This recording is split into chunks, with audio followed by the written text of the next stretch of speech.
So let's try answering number 6. Sabi dito sa number 6, find the average of 6.8, 3.5, 9.2, 7.45, and 6.05.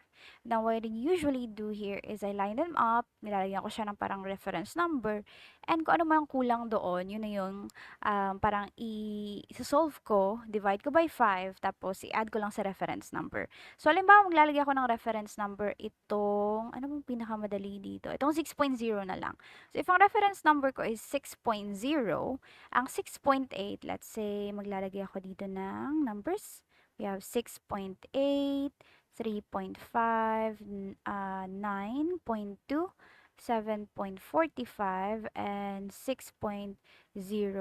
Now, 7.45 and 6.05, we could add that later on naman siguro. Pero ito na lang muna for now. Okay? Dito muna tayo sa isang method natin. Now, ilan ba ang kulang natin or ilan ang sobra ng 6.8 sa 6? So, this is equal to 0.8. May positive 0.8 siya na sobra. Ito naman, ang kanyang sobra is, lahat muna ng sobra. Kanyang sobra is, we have 3.2. Kasi binawas, diba? Bawasan mo ng 6, that's already 3.2. Ito, 1.45. Itong sobra niya is 0.05. Okay? We can add this, actually. 0.05 and 1.45, this is already 1.5 or 1.50. Sige, 1.50 na lang ilalagay ko dyan. 3.2, ang kulang natin dito is, we have, let's say for example, 3.5 and 6.0. Ilan ba ang kulang para maging 4 siya? So, let's say sa 4, kulang siya ng 0.5. Okay? Dadagdagan ko na lang ng dalawa para maging 6 siya. Pwede mo namang A-, pero kasi minsan ang tamad kong brain nalilito. So, ginagawa ko is, ito. Anong pinakamalapit na whole number sa kanya? 4. Ilan na lang kulang para maging whole number siya? 0.5. That's negative kasi nga, mas malaki yung reference number natin. So, ilan na lang kulang para sa 6? Dalawa lang naman ang agot nitong dalawa, 4 and 6. So, negative 2.5. Tama, di ba? Okay. So, lagyan natin dyan. I-add ko lahat ng pula or ng positive 3.2 and 0.8.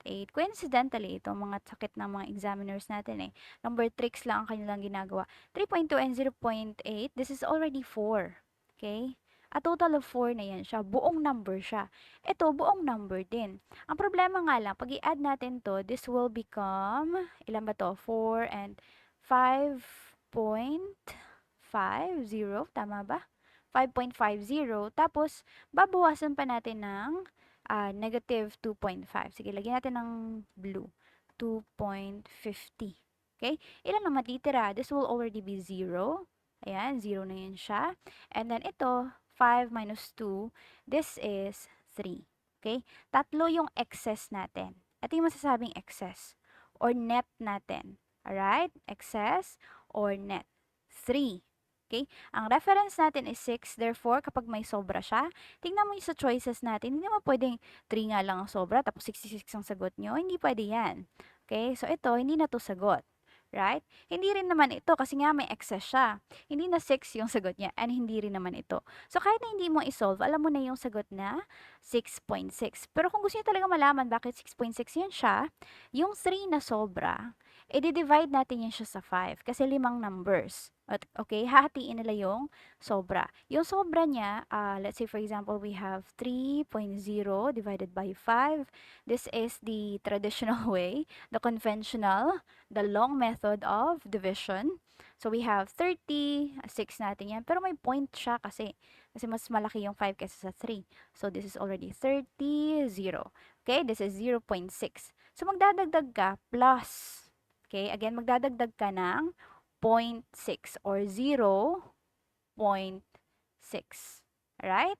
And the total number is 6.6. Now, you can apply this in all numbers na may mga averaging.